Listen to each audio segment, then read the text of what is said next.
What starts as a match made in heaven can sometimes end in hell. There's only a handful of people that you get classified as being this cruel. The family home becomes a house of horrors. We have a dead man, a woman who's not crying, and nothing's missing. That looks like murder to me. A battered wife takes her revenge. They wait until the monster goes to sleep, and then they take care of business. And a nurse turns executioner. How can a person have done what she did and carry it out in that cold-blooded way? Until Death Do Us Part has a whole new meaning when you're married to murder.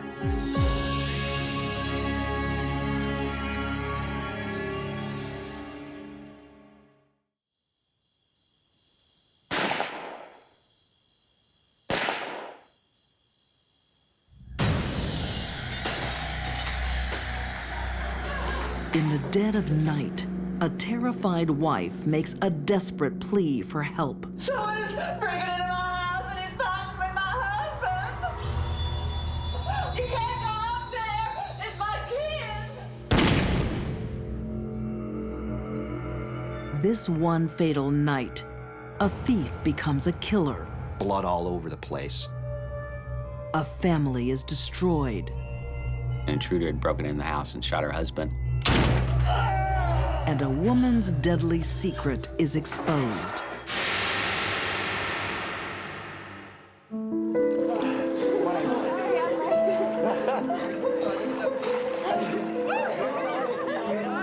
In Alexandria, Kentucky, local beauty Amy Bosley is living the high life. After years of searching, she's finally found her Mr. Right. Someone who could come into her life, give her what she wanted, and she didn't have to give much back. Oh, you're so proud of you. Amy Bosley married her husband for money. Everything he touched turned to gold. Bob Bosley runs a lucrative roofing business, and he's a pillar of the community. He would often donate his services to churches to install steeples. As a hard-working Christian man, Bob is proud that he provides everything his family could want. Ready? Smile. Am I blocking? But he's gravely underestimating what it will take to satisfy his wife. Big house, big cars, money in the bank. And she really didn't have to work if she didn't want to, but that's not enough. That is not enough for her. She wants it all. Bob Bosley is completely unaware of the insatiable greed driving his wife. No matter how much he provides, Amy will always want more. That's narcissism. They believe they deserve more than what they've been given in life, and they're gonna take it. Hey, honey. Gosh, I'd like to push our management skills to you. You want me to do your tax? You know I'm no good at this stuff. You know, the longer I spend up a ladder, the more money we'll make. When Bob innocently asks Amy to manage the company accounts, she sees an opportunity. He trusted her completely, and she completely took advantage of him. Amy begins to see all this money that the business has to pay, by law, the IRS. Amy hatches a plan to deceive her husband. Write a check to the IRS, put it in the books. Bob would see it in the books, but she would never send the check to the IRS. Instead, she would withdraw that money herself and put it somewhere. Amy was having an affair with Bob's money. And it's a passionate affair. Within a few months, Amy steals over $100,000. It took on a nature of its own, and it became a monster. But Amy isn't just stealing from her husband. By committing tax fraud, she's also robbing the U.S. government. And they're not so easy to fool. The IRS started to look into this, thinking Mr. Bosley wasn't paying his taxes. They started sending out letters. What they didn't know was the letters weren't going to Robert Bosley. They were going to a secret P.O. box that Amy had set up to receive those letters. Business is booming for Bob. He believes the family finances are secure. While Bob was climbing the business ladder, Amy was climbing into his business accounts. Amy is bleeding her family dry. She's now stolen over $1 million. But with no tax payments and no contact from Bob Bosley, the IRS believes he is committing the crime. Glass of water? Nope, fine, thanks. Okay, And one day, they finally pay a visit. I'll just get right to the point. Sure. I'm investigating your husband, Bob Bosley, for tax evasion.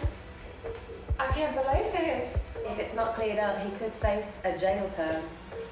Oh my God. But even with the threat of prison, Amy keeps stealing. No one's gonna find out. I'm gonna take this money, I'm gonna hide it. Why? Because I deserve it. I deserve this. But there are two things you can't avoid in life: death and taxes. Oh, yes. Yeah, hello. Has my husband contacted you? No, I'm afraid he hasn't. Oh, really? I can't believe it. I'm afraid I'm going to have to take this matter to the police. No, that's not necessary. My husband is here right now. I'm just going to get him for you. She's smarter than the police. They're never gonna figure her out. That's what she's thinking in her mind.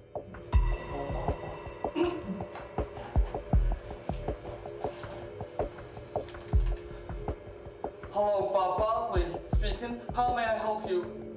Mr. Bosley? She sounded like Kermit the Frog. Posing as her husband, Amy agrees to a meeting the following day. If Bob sat down with those IRS agents, he was going to become aware for the first time that almost $2 million in taxes had not been paid by Amy. That his wife, the mother of his children, was a thief. But there's no way Amy's going to let that meeting happen.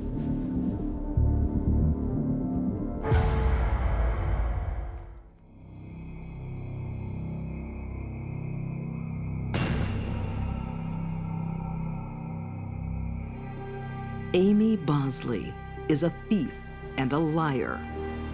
She's defrauding the government and deceiving her unsuspecting husband.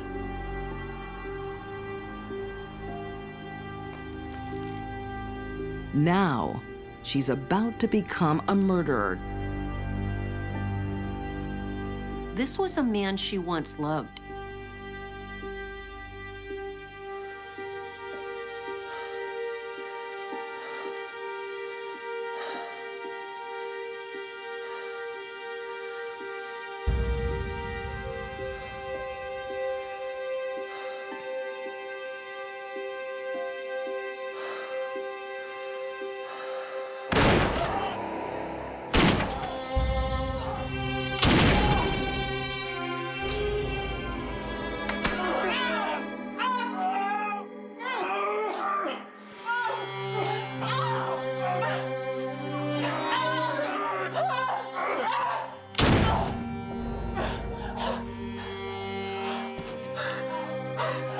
This was a war between these two that she won.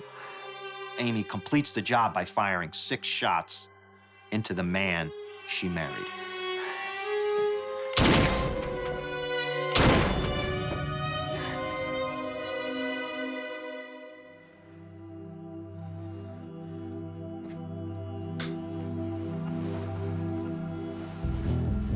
2 kids are obviously awake in the next room, scared, hugging their pillows, shaking. Now she's got to cover her tracks. What's your emergency? Someone is breaking into my house and he's fighting with my husband. I don't know what to do. No! You can't go out there! It's my kids! Police are on the way. She needs to act fast.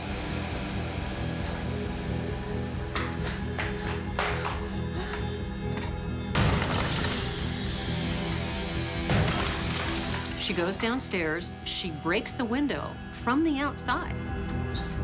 She also opens drawers and cabinets in the kitchen and kind of throws things around. Amy tries to make it look like an intruder has ransacked the house. She caused a panic in the community by saying an intruder had broken in the house and shot her husband. Reporter Jim Hanna was one of the first on the scene.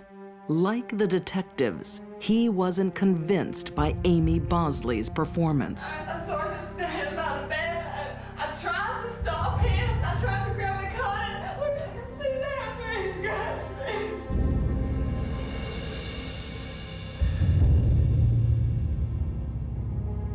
Her story didn't add up from the beginning. There were no footprints from the home. No one saw anyone suspicious in the area, despite a massive search. Inside the house, things are looking very suspicious.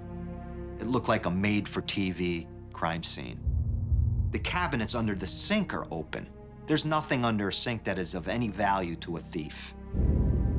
As cops begin to scour through the house, they find 2 bullet casings near Bob's body. They find more shell casings. Where? In the washing machine. Now, why would a thief leave shell casings in a washing machine? In the following days, investigators get a call from the IRS and learn about the $1.7 million Bob Bosley owes in unpaid taxes. So this now paints an entire other picture for the police. Motive. 1.7 million motives for Amy Bosley to shoot her husband. The case is mounting against Amy, but there's still not enough evidence to convict her of murder.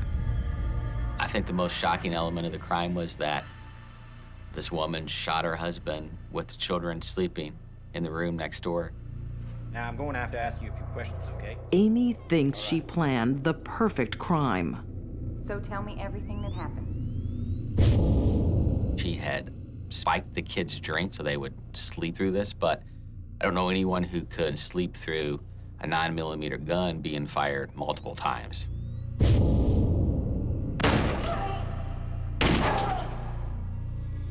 And the children didn't. And I heard this loud bang. What the children heard that night would bring the whole charade crashing down. Then I heard glass smashing and things being thrown around. You heard glass smashing after the shots? Yes. They were absolutely sure that they heard the window breaking downstairs after they heard the gunshots. Faced with this new evidence against her, Amy finally pleads guilty. Amy Bosley married her husband for money.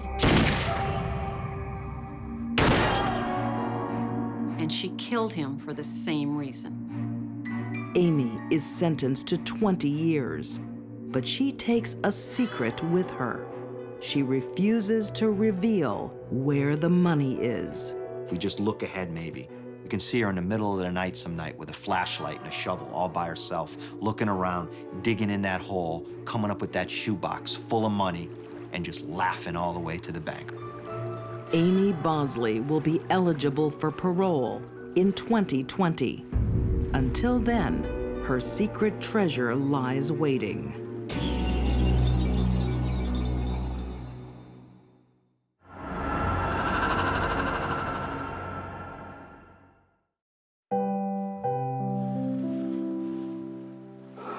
It's been a big day for Joyce Chant.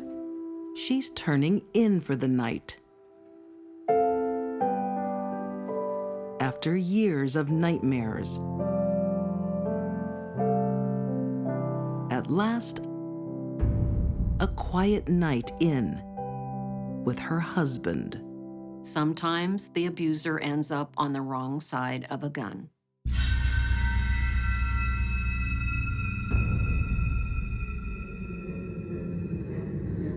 It was cold-blooded murder.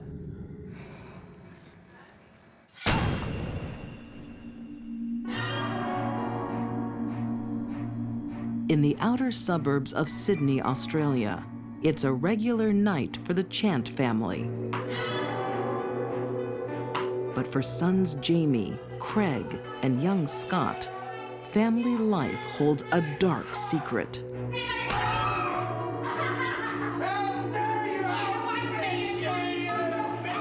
Wayne Chant was a heavy drinker, heavy smoker, and extremely violent. His entire family were deeply afraid of him.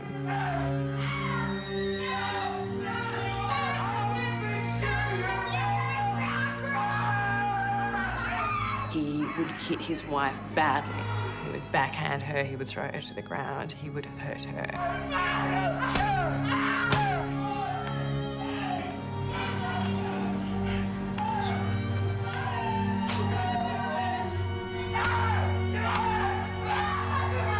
He was also violent to their 3 kids.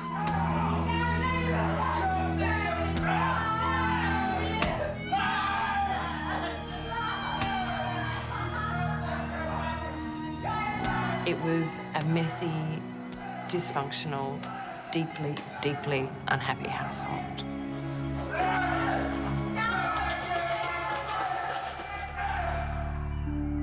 Crime reporter Jordan Baker has covered domestic abuse cases before.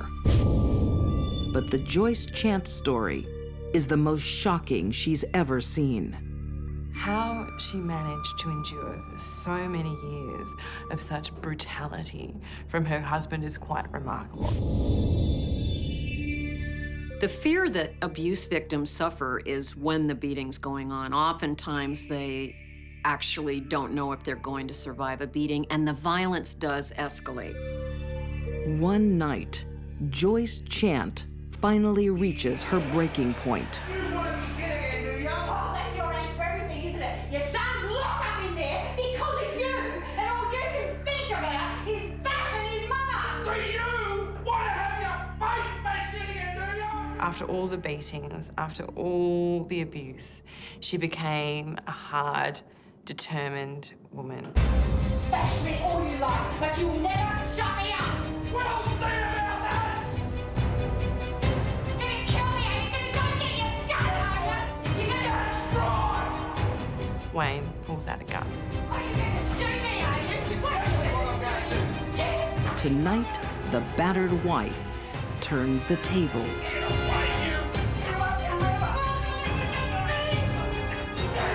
He falls.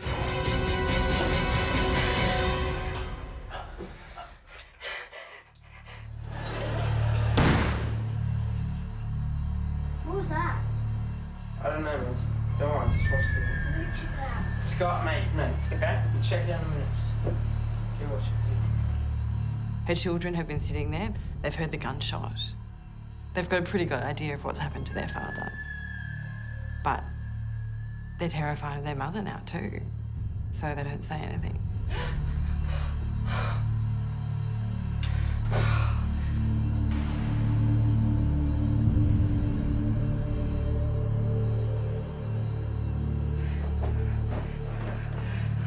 She wraps him in their bedsheet and leaves him there.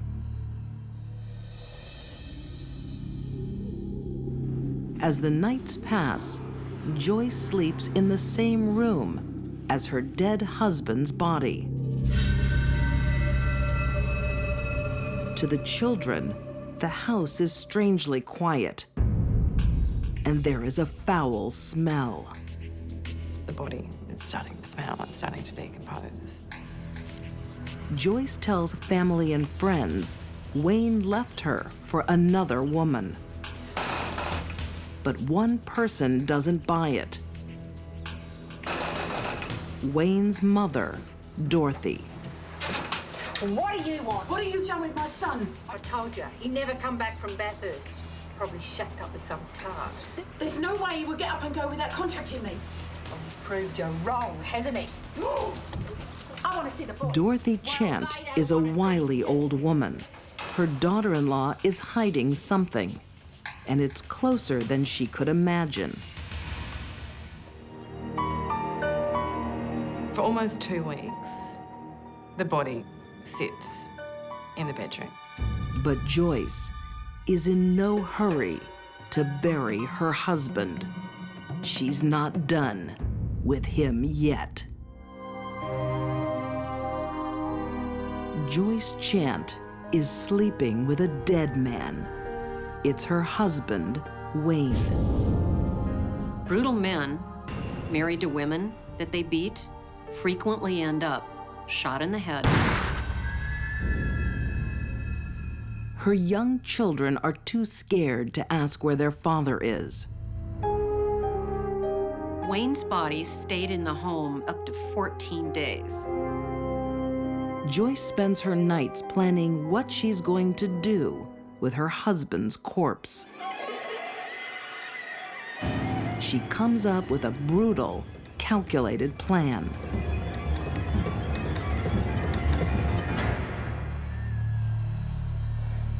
Joyce raises the axe, strikes him once, then brings up the axe and strikes him again.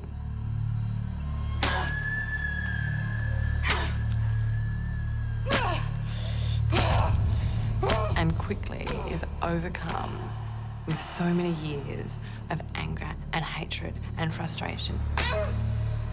Soon she's cut off his leg, his other leg, and she chops off his arm, his other arm.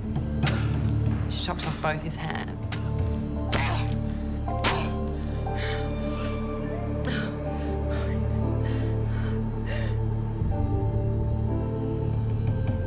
And now, in their backyard, where they've raised their children, where they've spent many years of married life together,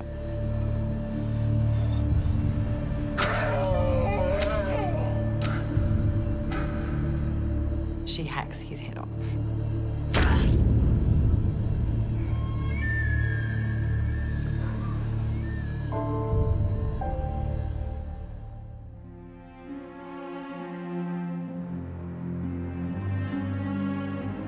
At a rest stop south of Sydney, a driver pulls over for a smoke and makes a gruesome discovery.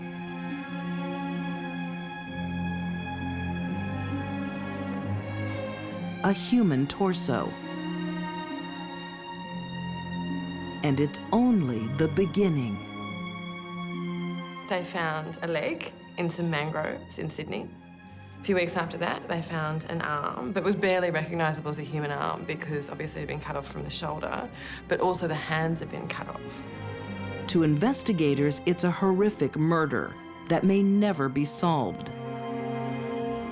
Because of course then they didn't have DNA, and there was no head, so they couldn't use dental records. There was no hands, so they couldn't use fingerprint records. It became one of Sydney's great mysteries of the early 90s. Joyce hides the head and the hands. She knows they are the only means of identifying Wayne's body. They put his head and his hands in an ice cooler. Joyce forces her eldest son, Jamie, to take part in this final annihilation of Wayne Chant's identity. This is a man that Joyce married, slept with, and had children with. And this was a man that was a father to the son doing this. Jamie does what he's told. With his father gone, it's now his mother that he fears. He promises to keep quiet and stick to Joyce's story. She would tell people that she thought he had run off with some other woman and was living in some other town. But Wayne's mother, Dorothy, is sure Joyce is lying. She continues to pressure the police. Oh, it's Doc Chan here. I'm ringing up to find out if you've got any more information on my son. Unfortunately not, Dorothy. Nothing's changed since the last time I spoke to you. Look, he wouldn't just get up and go without calling his mother.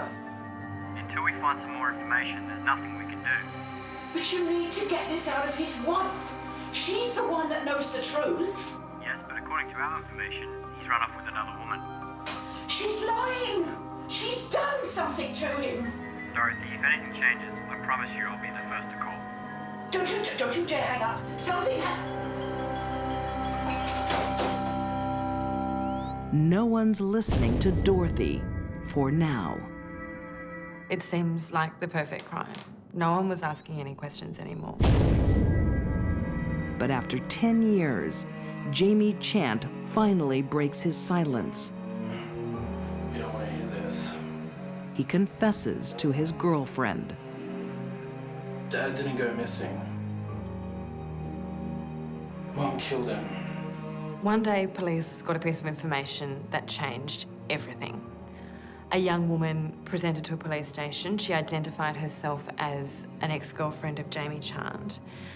And she told them that he had confessed to her not only that his mother had killed his father, but that she'd chopped up his body.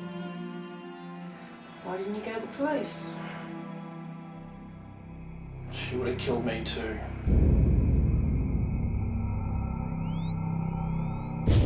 With this information, detectives realize that Dorothy Chant was right all along. They believe they've finally solved the body parts cold case.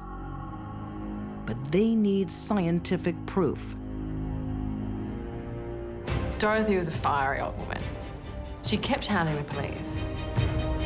Luckily for them, Dorothy kept fighting till the day she died. Dorothy was also a clever woman. As her dying wish, she insisted that police take a vial of her blood so that even from the grave, she would be able to get justice for her son. So they took tissue from the body and the blood sample Dorothy had left before she died. And they sent them to the United States for some advanced DNA testing.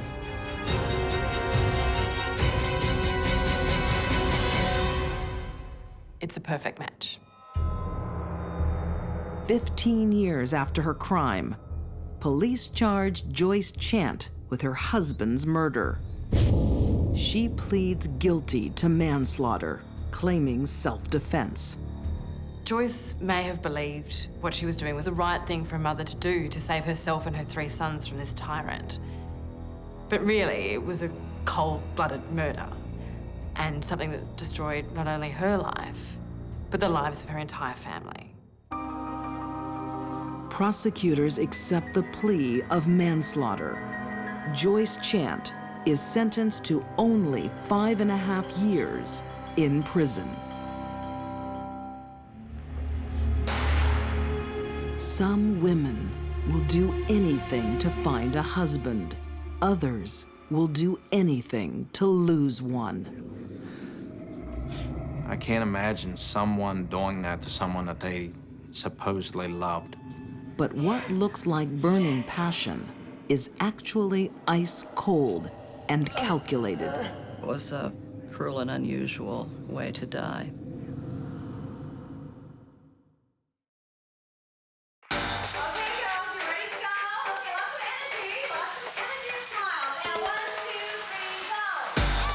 Morgantown, West Virginia, 2005. Former star cheerleader Michelle Michael loves being the center of attention.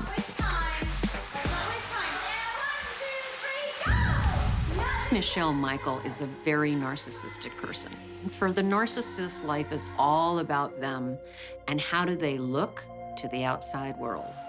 Everything had to be perfect, but it wasn't.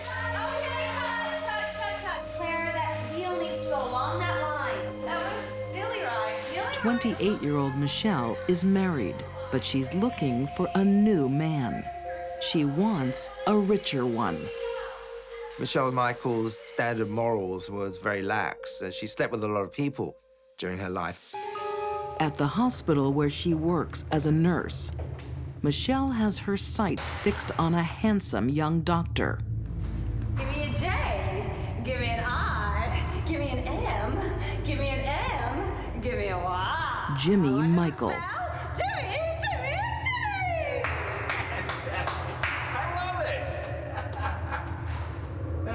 Jimmy was a good guy. He was definitely one of the good guys. Always looking out for someone else. Always wanting to help. But it's not just Jimmy's charm and good looks that Michelle is attracted to. She was attracted to his ability to make money. With Jimmy on her arm, Michelle knows she'll be the envy of Morgantown. So, do you play football yourself? And for Jimmy, Michelle is his dream come true. I thought so. You have a very good physique. Jimmy had a thing for cheerleaders, and Michelle Michael was probably his perfect girl. So what do I need to do to get another cheer? Well, you need to do something to earn it. And what might that be? I'm sure you can do something. Michelle knows how to get what she wants. Sure, I think of something. And it doesn't take her long. Pretty soon, there was a lot of rumors going on around the hospital that they were having some kind of affair. Michelle dumps her husband and begins her new life with Jimmy.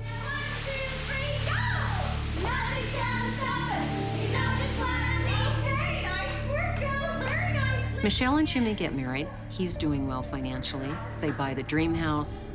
Michelle starts to decorate it, get it just the way she wants, that whole image thing. Image was everything to Michelle. Michelle and Jimmy look like the perfect married couple for now. Hello, Philippa. After they'd been married a couple of years, Jimmy decided he wanted to start his own business. Jimmy leaves his job at the hospital to open a private practice. Well, your eyes are sparkling. It's something he's wanted to do for years, and he puts his all into the new venture. And I'll see you tomorrow. But according to author John Glatt, Michelle wasn't so enthusiastic. He wasn't making the money that he was making before because he was kind of growing the business. And Michelle became very unhappy about that. Well, look, he's not the most skilled kid on the farm. And it's not just the money. With Jimmy focused on his new business, Michelle is no longer the center of attention. What's that you're drinking there, Bob? Scotch. Scotch? In a Jim Beam glass. It's a man drinking scotch. That's all you guys had. And she shows her unhappiness by openly flirting in front of him.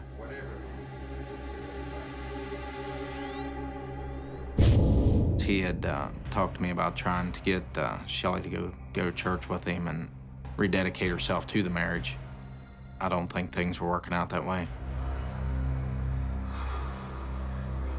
Michelle is out of control. As soon as Jimmy's back is turned, she starts an affair with one of his employees. And she does it in their marital bed. I think he had tried.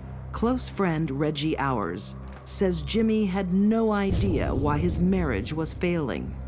He could honestly say he had tried to make things work.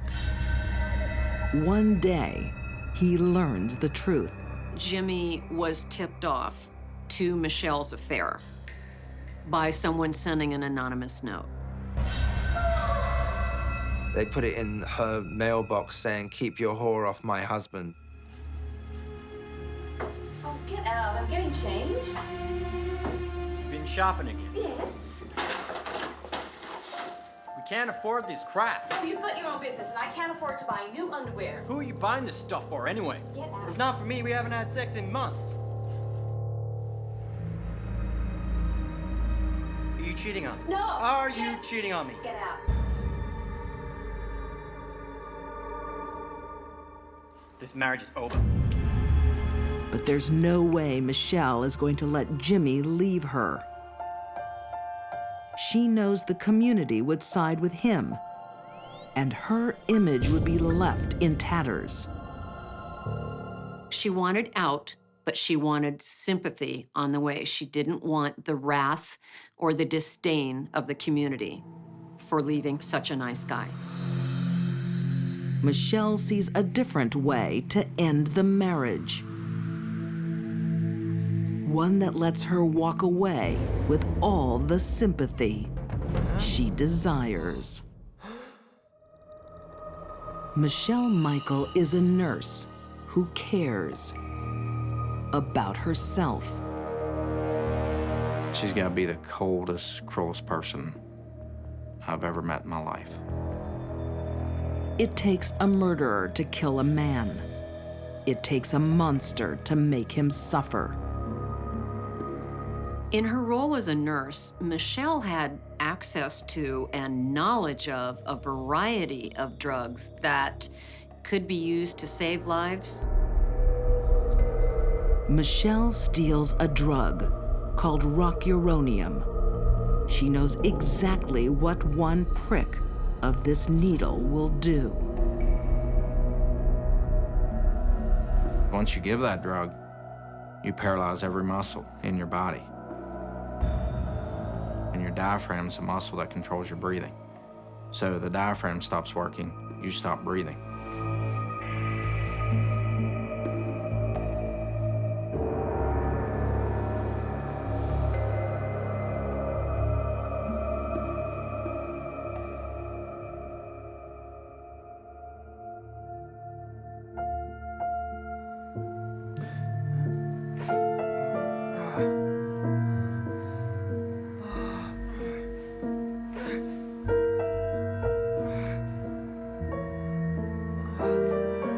You could still see, you still know what's going on around you, but you can't move, you can't breathe, you can't talk, and you lay there and suffocate.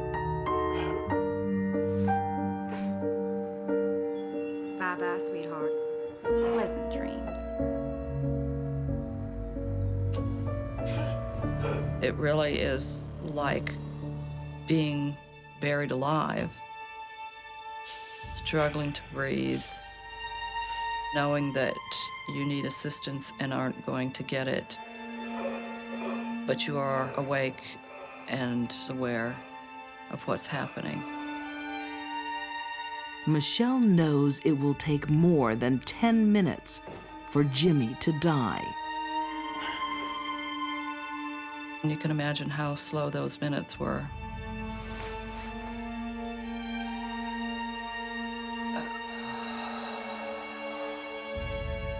Michelle leaves her husband to suffer a slow, lonely, and agonizing death.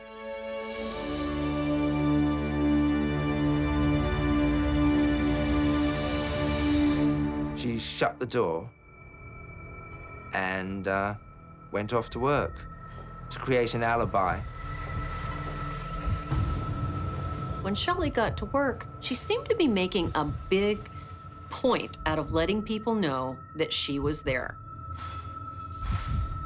Her alibi established, Michelle puts the next stage of her plan into action. She leaves work, gets in her car, drives home, and sets the house on fire, goes back to work, and waits. Michelle tries to act normal as she waits anxiously for the fire department to call.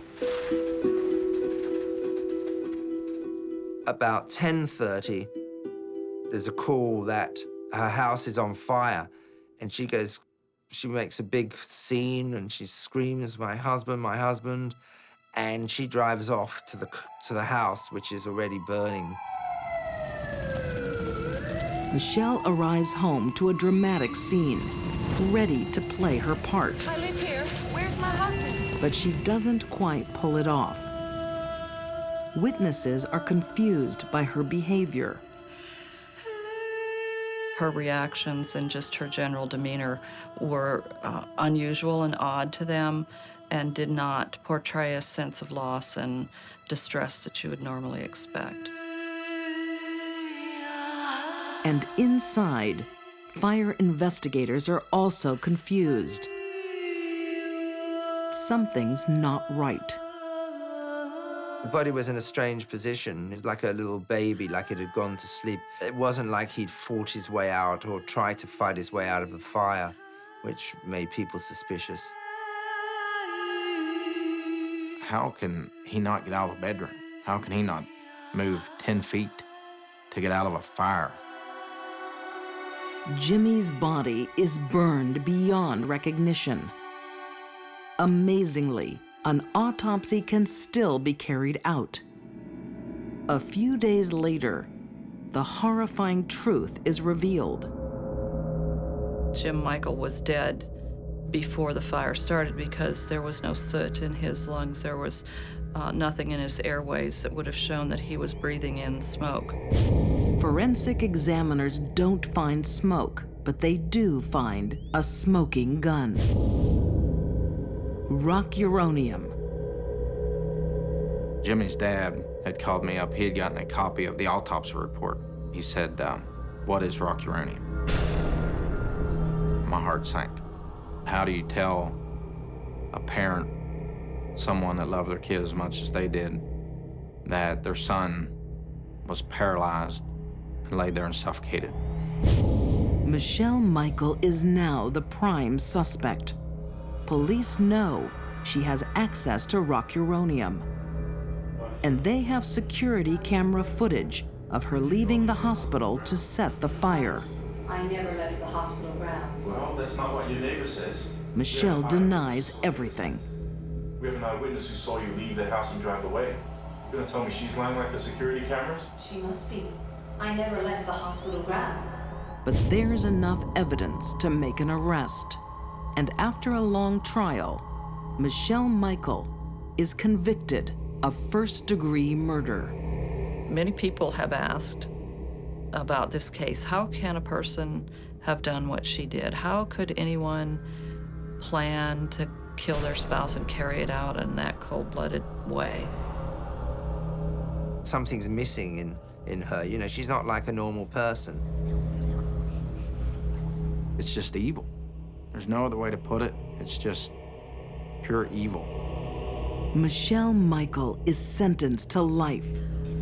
She maintains her innocence and is appealing her sentence. But Jimmy's friend Reggie is determined she'll never be released. I still miss him. Still miss him. God willing, I'll be alive and I can go to her appeals and tell them the things that I know and tell them how cruel she was, and hopefully they'll deny every one of them.